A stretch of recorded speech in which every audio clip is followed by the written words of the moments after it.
সংবাদ মাধ্যম এবং সাংবাদিকরা নিজেরা যেমন ভিকটিম হন, তেমন ভাবে তারা ভিকটিম তৈরিও করেন।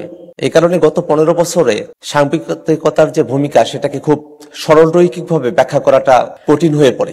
বাংলাদেশে যে চেপে বসেছিল, সেই ফিতরাতের গড়নে সাংবাদিকতার যেমন একটা একাংশের ভূমিকা আছে, আবার এই ফিতরাত থেকে উত্তরণের ক্ষেত্রেও সাংবাদিকতার একাংশের একটা ভূমিকা আছে।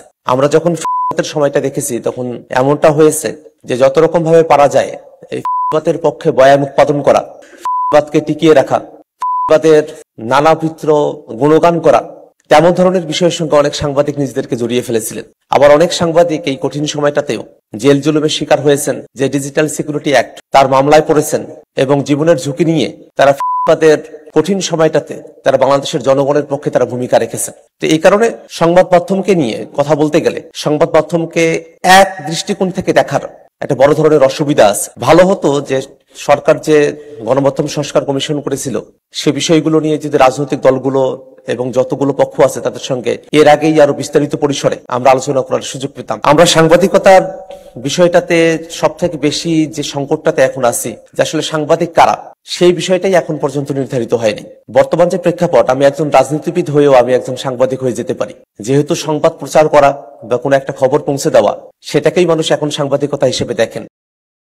তো প্রচুর পরিমাণে সিটিজেন জার্নালিস্ট তাদের আবির্ভাব হয়েছে ইউটিউব, ফেসবুক, নানা মাধ্যমে সাংবাদিকতার একটা সরাসরি আছে। এটা যেমন আমাদেরকে, যারা রাজনীতি করেন, যারা বিভিন্ন সরকারি দায়িত্বে আছেন, তাদেরকে জবাবদিহিতা রাখার ক্ষেত্রে, তাদেরকে সুন্দর একটা জায়গায় রাখার ক্ষেত্রে ভূমিকা রেখেছে, তেমনি ভাবে এক ধরনের সাংবাদিকতার জায়গায় বিশৃঙ্খলার জায়গা তৈরি করেছে। যারা পেশাগত সাংবাদিকতা করেন এবং যারা সাংবাদিকতার উপরে পড়াশোনা করেছেন, ট্রেনিং নিয়েছেন, সেই সব পেশাগত সাংবাদিকদের সঙ্গে এক সাধারণভাবে যারা সাংবাদিক হয়ে উঠেছেন, তাদের কার্যপরিধি, তাদের কাজের জায়গা এবং মর্যাদাগত জায়গায় একটা বড় ধরনের গ্যাপের জায়গা তৈরি হয়েছে। সে কারণে আমরা জাতীয় নাগরিক পার্টি আমরা মনে করি, ডাক্তার হওয়ার জন্য যেমন এক ধরনের পরীক্ষার মধ্য দিয়ে যেতে হয় এবং একটা লাইসেন্স প্রাপ্তির ব্যাপার থাকে, তেমনি ভাবে সাংবাদিকদের জন্যও আসলে কারা সাংবাদিক হলেন, সংবাদকর্মী হলেন, সেটার একটা সুনির্দিষ্ট জায়গা থাকা দরকার, একটা বডি থাকা দরকার, যেখানে সাংবাদিকতার যে মানদণ্ডগুলো আছে সেটার পরীক্ষা নিরীক্ষার পরেই সেই বডিটা কারা সাংবাদিক হিসেবে কাজ করবেন না করবেন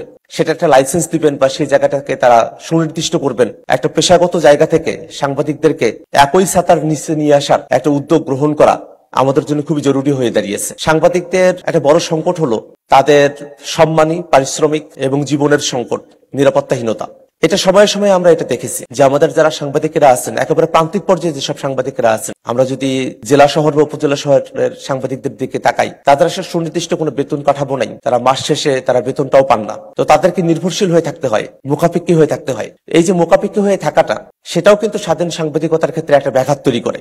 যদি জেলা পর্যায়ের কোনো সাংবাদিককে কোনো রাজনৈতিক নেতার কাছে অথবা কোনো প্রতিষ্ঠানের কাছে মুখাপেক্ষী থেকে তার জীবন চালাতে হয়, তাহলে সংবাদ প্রকাশের সময়টাতেও তাকে কিন্তু সেই রাজনৈতিক দল বা নেতা বা সেই যে প্রতিষ্ঠান, তাদের মতো করে সংবাদ পরিবেশনের এক ধরনের মনস্তাত্ত্বিক চাপের মধ্য দিয়ে তাদেরকে যেতে হয়। তো সেই জায়গাটাতে একটা পরিবর্তন দরকার, যে যারা আসলে গণমাধ্যমের মালিকেরা আছেন, তারা তাদের যারা কর্মীরা আছেন, সংবাদ কর্মী যারা আছেন, সাংবাদিক আছেন, তাদের জীবন চালাতে পারেন মর্যাদা সম্পন্ন, পারিশ্রমিক এবং সম্মানী, যাতে মাসিক ভিত্তিতে এটা তাদের হাতে পৌঁছানো হয়, সে ধরনের উদ্যোগ গ্রহণ করা প্রয়োজন। এবং এই জায়গাটাতে অন্য অনেকগুলো প্রতিষ্ঠান আছে যে জায়গাটাতে যদি বেতন না দেওয়া হয় তাহলে তারা এটা আইনগত প্রতিকার পান।